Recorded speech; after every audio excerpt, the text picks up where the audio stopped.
Buenas noches, hermano, ¿cómo estamos? No se ve que estén animados, ¿eh?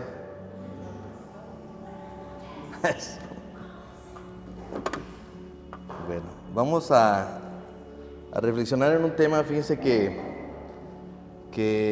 no es tanto una reflexión, es como un tema que creo que es importante, porque cada miércoles nos reunimos con una intención: buscar a Dios.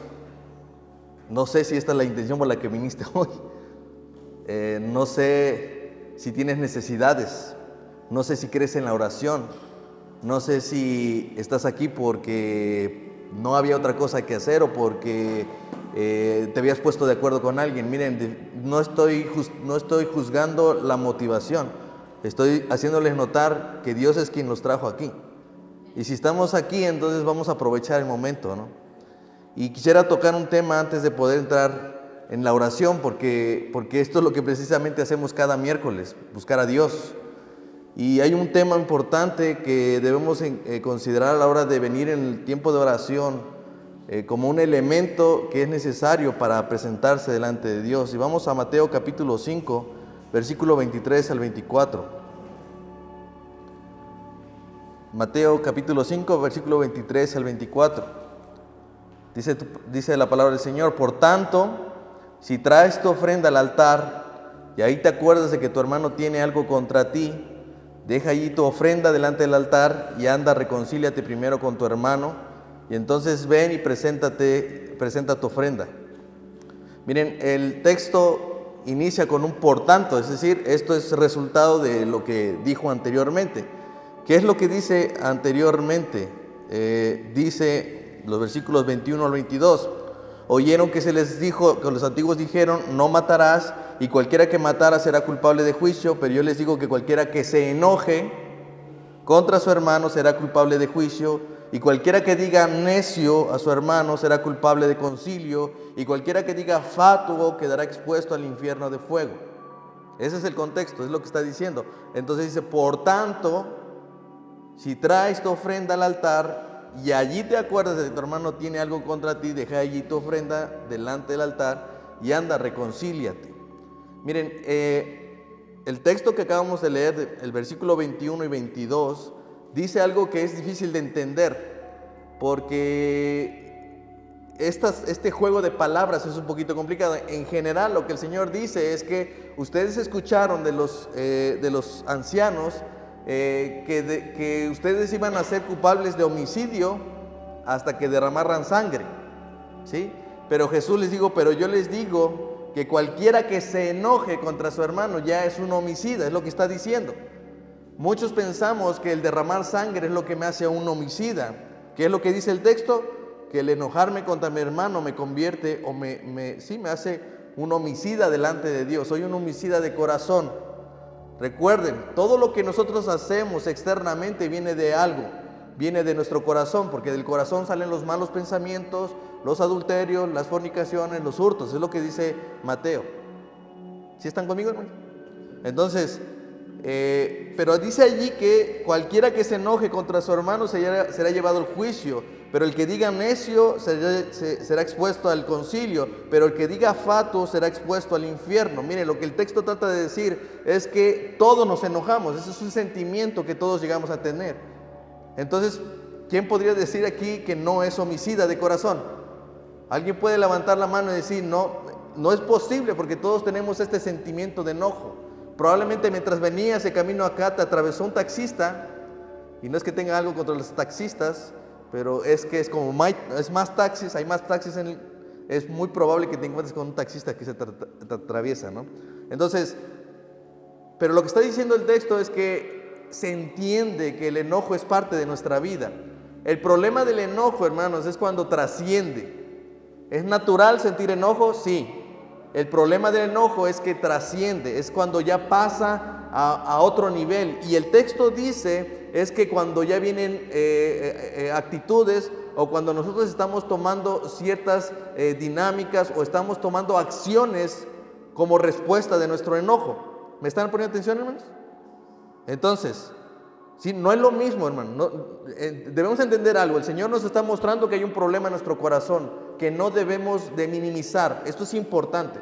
Tampoco te está condenando eternamente por esto, pero sí es algo importante que debes entender. Nuestro corazón tiene una tendencia a matar a las personas, solo no lo hemos culminado, pero en nuestro corazón, si pudiéramos, lo haríamos, ¿sí? Pero noten que el problema viene cuando entonces tú dices, cuando ya usas palabras para ofender. En este caso, cuando tú le dices que es necio, entonces tú ya estás expuesto ante un concilio. Y miren, tienen que notar que hay diferencia entre estar en un juicio, estar ante un concilio y estar expuesto al infierno. Es muy diferente, son etapas muy diferentes. Entonces, la idea es que al final lo que el texto trata de decir es que todo nos lleva o nos expone al infierno. El enojo es un exponente, es una posición sumamente exponencial. ¿Sí me estoy explicando? No podemos minimizar el tema del enojo porque esto nos expone. Si bien no estamos yendo directamente ya al infierno, pero sí nos expone, nos pone en un riesgo de llegar hasta allá, ¿sí? Entonces todo pasa por escalar, de pasar de un momento de enojo a pasar un momento de ofender, a pasar un momento de asesinar, literalmente. Entonces, eso es lo que está diciendo. El punto que más debe llamarlo a nuestra atención de este texto es el tercero, cuando uno usa la palabra fatuo, ¿sí? Ese es el que debe de llamarnos más que los otros, de los tres escenarios que está mostrando ahí, el juicio, el concilio. Lo que más debe de llamarnos la atención es que estamos expuestos al infierno. Cuando decimos la palabra fatuo, estamos usando una palabra que implica ofender con la intención de dejar en mal a una persona, ¿sí? No es lo mismo decirle a alguien tonto, y la persona, si se cree tonto, lo va a aceptar o se va a enojar y ya. Pero ¿qué pasa cuando nosotros usamos palabras que transgreden la integridad de una persona? ¿En qué sentido lo digo? Cuando, no sé si alguna vez, ¿qué pasaría si de repente alguien llegara a sus casas y les empezara a decir, el pastor Claudio es un violador? Sería poca cosa. Es una acusación grave. Está yendo contra mi integridad, lo que yo soy. Está acabando con mi reputación. No es que tenga una gran reputación, pero al menos yo no soy un violador. ¿Me explico? Entonces, cuando usan la palabra fatuo, tiene que ver con esa forma de actuar. Cuando yo estoy enojado, con la intención de ofender o transgredir la integridad o la reputación de alguien, ¿sí? Eso en los tiempos bíblicos era terrible. Eso era terrible. Dice que cualquiera que hacía esto estaba expuesto directamente al infierno. No tenía que pasar por un juicio, no tenía que pasar por un concilio de ancianos que pudieran ver el tema. Era alguien que estaba expuesto directamente al infierno. Entonces el tema central del enojo es importante. No en el punto en el que tú vas a usar palabras para hacer cambiar la idea que tiene uno de las personas. No, desde el momento que estás sintiendo en tu corazón un enojo. Eso es lo que el texto está tratando de decir. Jesús dice que el que destruye el buen nombre y la reputación de su hermano está expuesto al juicio más severo, el infierno. Y uno diría, ¿en serio? ¿En serio? ¿Es que yo me voy a ir al infierno por decir una mentirita por alguien que me hizo algo peor a mí? Eso es lo que dice el texto. Entonces, sabiendo que la ira no controlada puede llevarnos a la ofensa y que este pecado nos deja expuestos al infierno, no podemos y no debemos menospreciar las palabras de Jesús cuando dice, deja allí tu ofrenda delante del altar y anda, reconcíliate primero. ¿Sí?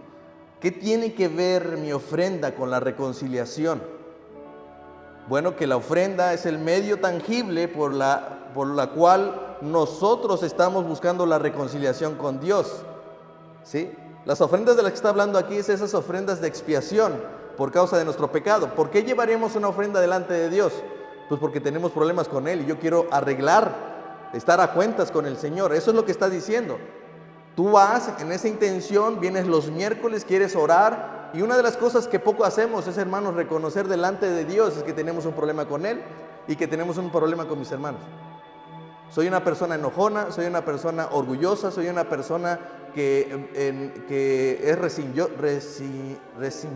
rencillosa, estoy acordándome del apellido, ¿sí? Una persona que no perdona, una persona que le cuesta trabajo, ¿sí?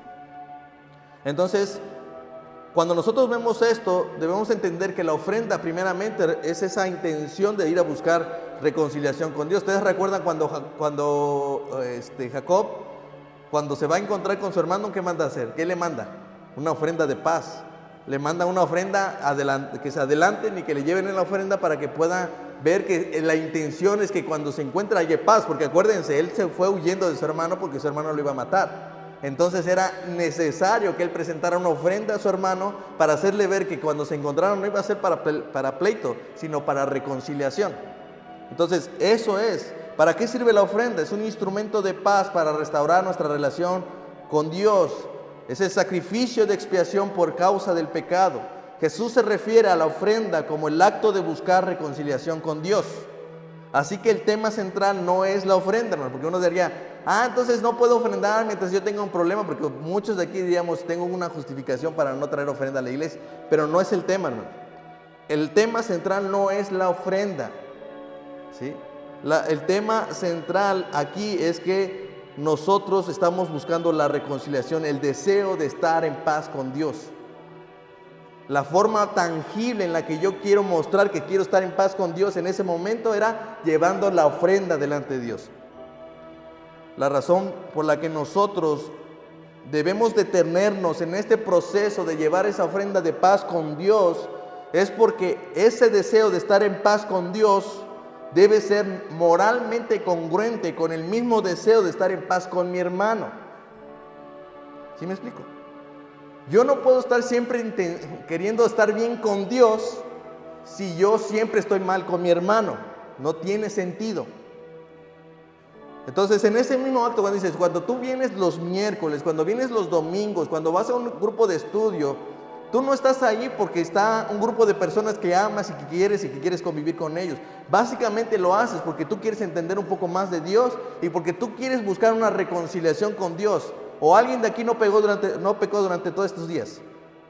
Estamos expuestos a pecar todos los días. El enojo es parte de nuestra naturaleza y algo con lo que estamos lidiando todos los días. ¿Qué quiere decir? Que todos los días somos homicidas potenciales. En nuestro corazón somos homicidas de corazón. No les estoy diciendo que sean homicidas literalmente, pero estoy diciéndoles que vean cómo Dios nos ve a nosotros. Cuando simplemente en nuestro corazón nace ese sentimiento o ese sentir de ira, de enojo. Así que el asunto aquí importante es que no deberíamos de ir delante de Dios a querer reconciliarnos con Él si en nuestro corazón no hay el deseo de querer reconciliarnos con nuestros hermanos. O que sea un tema muy superficial para nosotros, o que sea un tema muy secundario, un tema muy dejado atrás. Piensen un momento, hermanos, ¿cuántos de nosotros ahora tenemos un problema con alguien? ¿Sí? No hagamos suposiciones de que, híjole, a lo mejor le ofendió que me salí temprano, no dije nada, o que ese tipo de cosas no. No, estamos hablando de que yo sé que tengo un problema con un hermano. Yo sé que tengo un problema con alguien, ¿sí? No suposiciones, sino algo concreto, ¿sí? ¿Por qué? Porque estamos expuestos al infierno, es lo que está diciendo. Pensemos en esto, hermanos. Si tuviéramos una deuda con un vecino y con un alto funcionario, ¿cuál sería el más probable que me meta a la cárcel? ¿El vecino o el alto funcionario? ¿Por qué? Porque tiene la capacidad o quizás la relación como para que su trámite sea más ágil. A veces nosotros vemos a nuestros hermanos como personas que están como en la condición de un vecino. Pero esa es la idea que 1 de Pedro 2:23 nos trata de decir cuando alguien exponemos nuestra causa al que juzga justamente. El creyente generalmente cuando es ofendido, ¿a quién le pone su causa? Al Dios. Y a veces nosotros pensamos que esa ofensa que yo he cometido, Dios no la va a saber hasta después de mucho tiempo. O que Dios no la ha recibido en oración. Pero a veces, hermanos, nuestros hermanos son como esos altos funcionarios. Están muy cerca de Dios, ¿sí? Y todo lo que tienen que decir me expone, ¿sí? Me expone delante de Él. Entonces, por eso es que Jesús en el versículo 25 hoy dice, reconcíliate pronto con tu adversario mientras vas con él por el camino, no sea que tu adversario te entregue al juez, el juez al alguacil y seas echado a la cárcel. Es importante entender que no somos enemigos. Es algo que yo aprendí.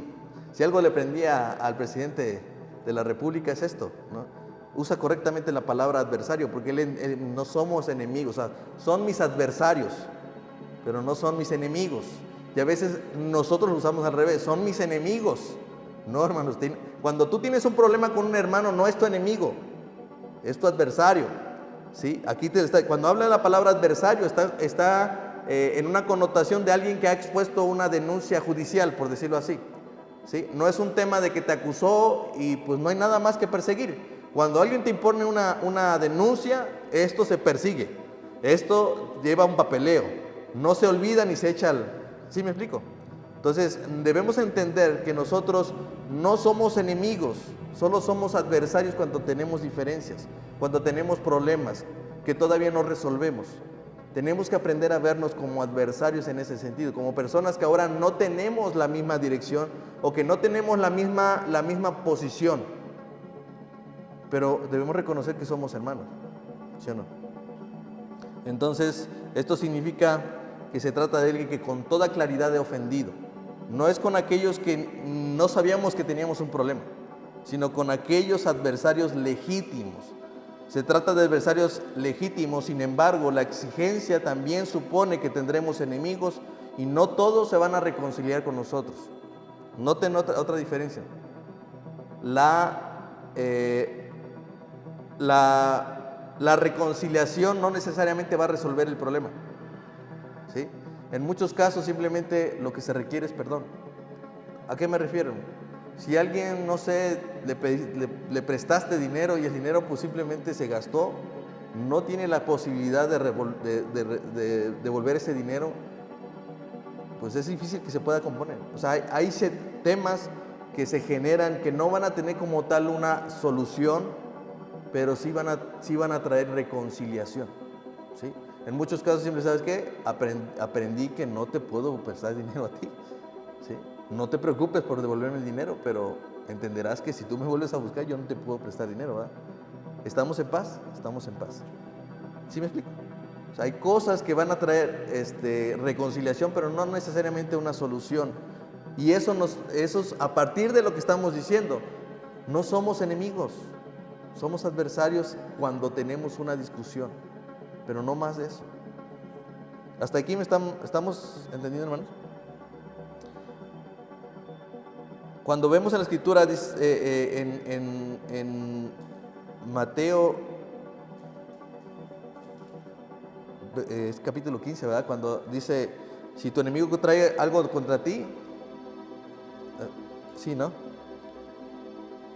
Quiere decir si tu hermano tiene algo legítimo contra ti. En ese sentido debemos considerar algunos aspectos para facilitar este trabajo. Nosotros estamos buscando la reconciliación. Y una de las cosas es que cuando dice reconcíliate primero con tu hermano y entonces ven y presenta tu ofrenda, no significa que no debemos ofrendar si tenemos problemas con los hermanos, tampoco significa que debemos reservar la ofrenda hasta que todo se resuelva, porque probablemente siempre estaríamos en este conflicto debido a nuestro pecado. O sea, es muy difícil, por ejemplo, que dejemos de hacer cosas que son para Dios. O sea, que por ejemplo, tengo un problema con el hermano, no puedo venir a la oración los miércoles porque todavía no se resuelve. O no puedo venir los domingos porque fíjate que mi conciencia no me permite y no puedo servir tampoco a la iglesia porque estoy en un conflicto. No es lo que está diciendo el texto. De hecho, miren, en el sector público, muchas de las cosas que pasan es que hay observaciones sobre lo que se hace, de la Contraloría o auditorías. Muchas de esas observaciones se pueden resolver cuando tú presentas un documento que has iniciado un proceso para resolverlo. Y con eso queda, ¿sí? O sea, no tenemos que dejar de operar hasta que resuelvamos el asunto, ¿no? Tú puedes presentar un papel o un documento que te indique que tú ya estás haciendo lo necesario para solventar o lo necesario para mostrar que no fue una intención, ¿sí?, mala vida de tu parte para que esto sucediera. Así funciona en gobierno. No sé si alguien de aquí pueda corroborar eso, pero así funciona, ¿sí? Te hacen una observación y tú puedes corregir ese tipo de observaciones así. Eso es lo que está diciendo el texto, ¿sí? No me está impidiendo servir al Señor, no me está impidiendo venir a la iglesia, no me está impidiendo venir a los miércoles de oración. Me está diciendo, ve y reconcíliate. Porque si ves como prioridad reconciliarte con Dios, es necesario que para que esto tenga congruencia con tu vida, es que busques también reconciliarte con tu hermano. Vuelvo a repetir, con aquellos conflictos verdaderos, legítimos. El texto parece decir que la acción de buscar reconciliación con Dios implica reflexión. Por tanto, si traes tu ofrenda al altar y allí te acuerdas, ¿dónde está? ¿Dónde debes reflexionar? O sea, no vengas los miércoles, no vengas los domingos, pero ¿qué dice el texto? ¿Dónde debes reflexionar? Allí en el altar.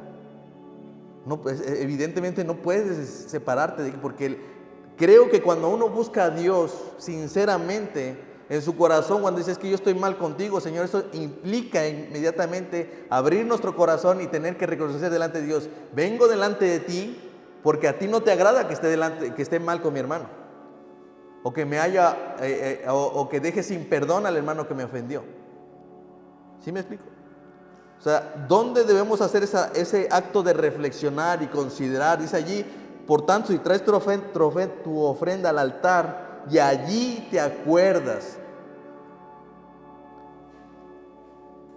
Mire, cuando venimos a la iglesia debemos aprovechar el tiempo para reflexionar cómo es nuestra conducta, cómo tratamos a nuestro cónyuge, a nuestra esposa, al esposo, cómo tratamos a los hijos, cómo tratamos a los empleados, cómo tratamos a los hermanos de la iglesia, cómo tratamos a los que nos sirven en el restaurante, cómo tratamos a quienes están sirviendo o pasan frente a la iglesia.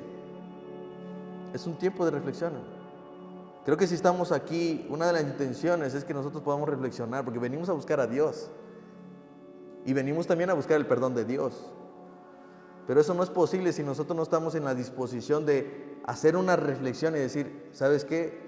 He tenido maltrato con mi esposo, yo he tenido maltrato hacia mis hijos, yo he dejado de hacer lo correcto, he dejado de prestar atención a la educación de mis hijos, me he puesto a hacer otras cosas que a Dios no es que te sea pecado, pero cuando le pones más énfasis a esto que a las cosas de Dios, uno empieza a notar este tipo de cosas.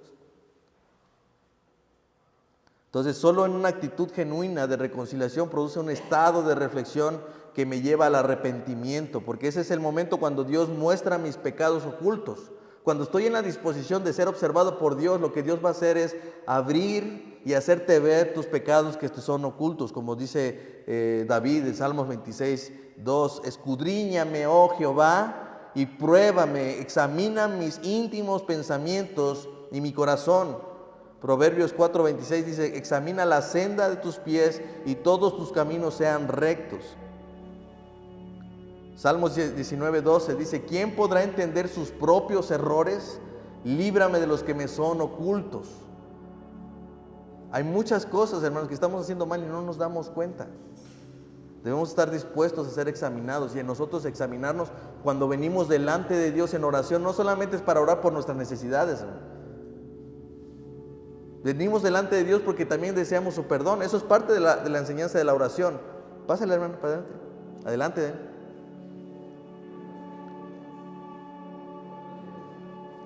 Bienvenido, adelante. Así que no se trata solamente de la acción externa de caminar hacia el altar, sino de dirigir nuestros corazones a la presencia de Dios, considerando nuestras vidas no son ajenas a Él. ¿Saben qué es lo crítico de cuando venimos en oración? Venimos pidiéndole al Señor que nos perdone, que nos ayude con nuestras necesidades, pero como si Él no se hubiera dado cuenta que yo ofendí a mi hermano, que yo ofendí a mi familia, que yo ofendí a mis hijos, o que tengo un problema ahí con alguno de los hermanos o con alguien de mi familia que no he podido resolver. ¿Están entendiendo lo que digo, hermanos? Venimos delante de un Dios que no es ajeno a lo que nosotros estamos haciendo cada día. Así que debemos tener esa capacidad de decir, bueno, quiero reflexionar y reconocer que he ofendido a muchos de mis hermanos, que he ofendido a muchos de mi familia y que debo componer esta parte. Debemos buscar la paz. Dice Romanos 12, 17 al 21.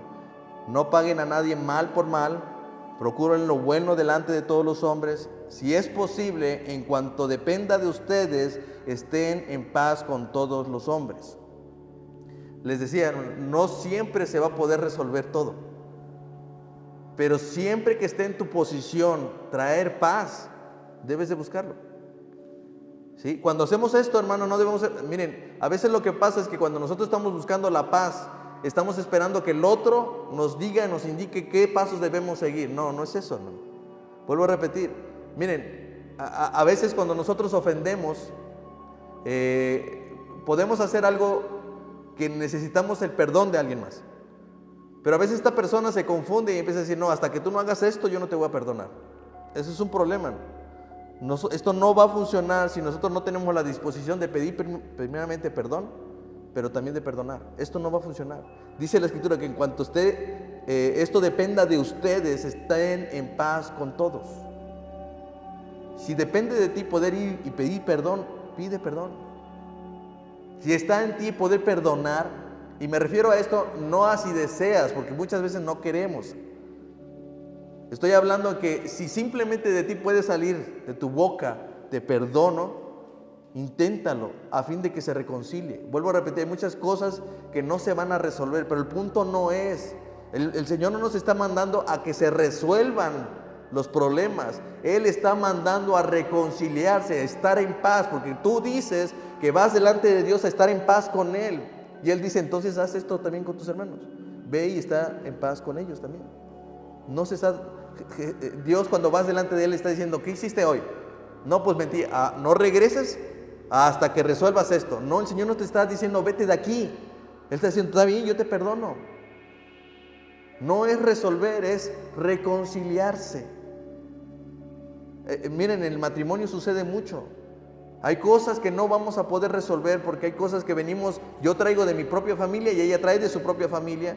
Son cosas que no son necesariamente pecado, que nos molestan, pero que no vamos a resolver de la noche a la mañana. Pero sí puede traer paz. Sí podemos estar en paz ambos. Entonces de eso se trata. Siempre depende de nosotros, hermano. No hay manera en la que tú digas, oh, no depende de mí. Siempre depende de nosotros.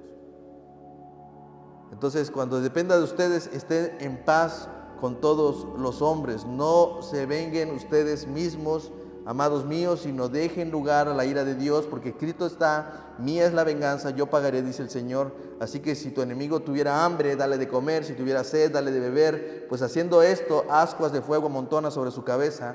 No seas vencido de lo malo, sino vence con el bien el mal. Qué extraño, ¿no?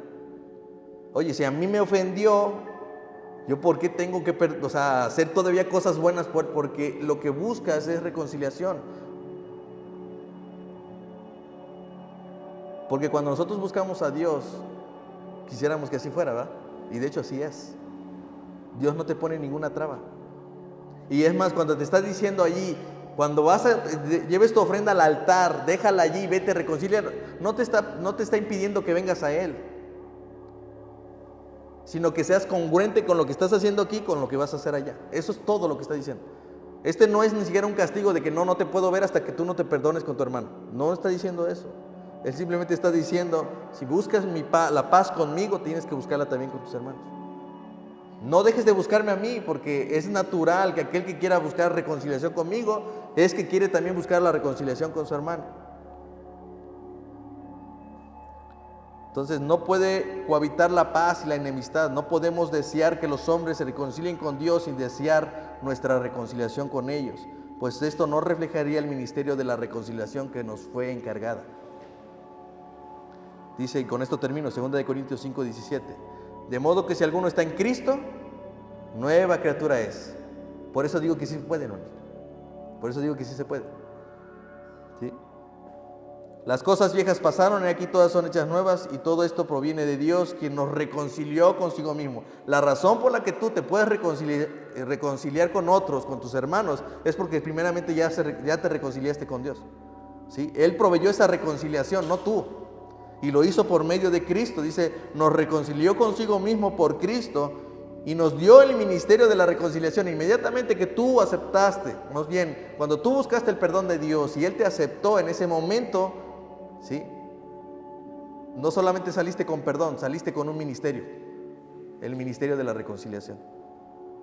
Dice, y nos dio el ministerio de la reconciliación, que Dios estaba en Cristo reconciliando consigo al mundo, no tomándoles en cuenta a los hombres su pecado. ¿En qué se basa la reconciliación? En no tomar en cuenta los pecados de tus hermanos. No estoy diciendo que no pasó nada, sino cuando dice que no los tomes en cuenta es que no le des demasiado valor, más allá del que debe tener. ¿Sí? Miren, en los estudios hemos estado viendo esto, pero en una ocasión un hombre fue puesto en un juzgado por homicidios, múltiples homicidios. Y al final de su juicio fueron trayendo a muchas personas delante de él, ¿sí? Los familiares de las mujeres jóvenes que mató. Y cada uno de ellos se presentaba y les dieron chance. ¿Quieres decirle algo a este que ya fue condenado? O sea, fue condenado a cadena perpetua y creo que pues, lo iban a matar. Entonces les dieron chance a los familiares de decir algo, y todos los que se pusieron ahí les dijeron de que iba a ir al infierno, que iba a pudrirse no sé dónde. O sea, toda la oportunidad que tuvieron es de expresar la ira que había en su corazón, justamente sobre el hombre que mató a su familia.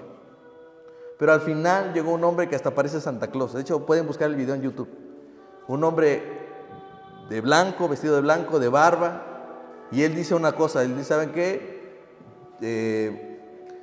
Yo creo en Dios y ahora mismo me está haciendo difícil ser lo que digo ser. O sea, poner en práctica lo que yo digo creer. Me está costando mucho trabajo, pero yo quiero decirte, te perdono. Y en ese momento ese hombre, cuando estuve escuchando todas las que lo mandaban al infierno, él estaba entero. Cuando él dijo, te perdono, se quiebra. Se quebró.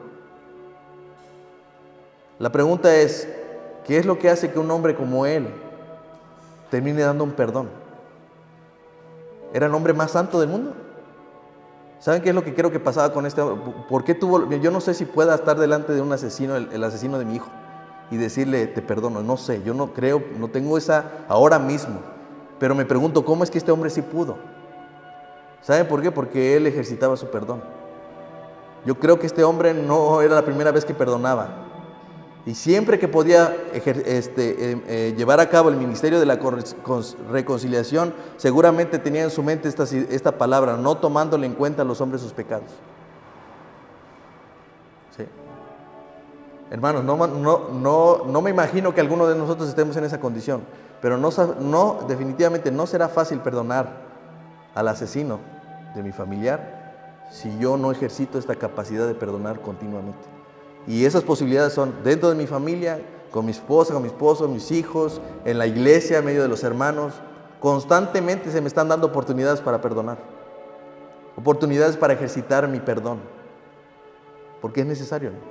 Porque Dios nos dio el ministerio de la reconciliación. Entonces, hermanos, si estamos hoy aquí, consideremos que si estamos buscando a Dios, si estamos buscando la paz con Él, es momento de reflexionar si tenemos un problema con alguien más. Y piensa, porque probablemente hoy mismo, en esta noche, el Señor te decía, no había pensado yo en qué soluciones podía dar, pero el Señor te va a dar hoy soluciones. Tan simple como ve y dile, no hay ningún problema. Hoy estemos en paz. Oye, pero entonces, ¿qué voy a hacer con esto? Trata de resolverlo, pero estemos en paz. Trata de pagarlo, pero estemos en paz. ¿Sí? Al menos yo ya no voy a tener en cuenta el pecado, porque me es congruente saber que cuando yo busco a Dios para que Él me perdone, es porque yo también tengo esa capacidad de perdonar. Por eso dice la Escritura, perdona nuestros pecados como también nosotros perdonamos a los que nos ofenden. ¿Sí? Entonces, hermanos, aprovechemos también esta noche para buscar al Señor reconciliación con Él y hagamos reflexión de que probablemente hemos ofendido a alguien de nuestra familia. Tenemos enemistad ahora con alguien, no hay paz con alguien en particular, y sabemos que depende de nosotros, que si depende de nosotros podríamos resolverlo, pero no damos el paso porque somos orgullosos o porque evidentemente me ofendieron a mí O hay casos en el que yo lo hice y no sé con qué cara presentarme delante de Él. Ora hoy en esta noche para que Dios te dé ese ministerio de reconciliación. Y puedes decir, yo quiero estar en paz con mi hermano. ¿Por qué? Porque mi deseo es también estar en paz con Dios. ¿Sí, hermano? Hemos orado por muchas cosas estos miércoles. Si tú estás aquí y quieres tener paz con Dios, entiende, el Señor lo hizo por medio de Jesucristo. Por Cristo es que nosotros tenemos reconciliación con el Padre. Amén. Entonces,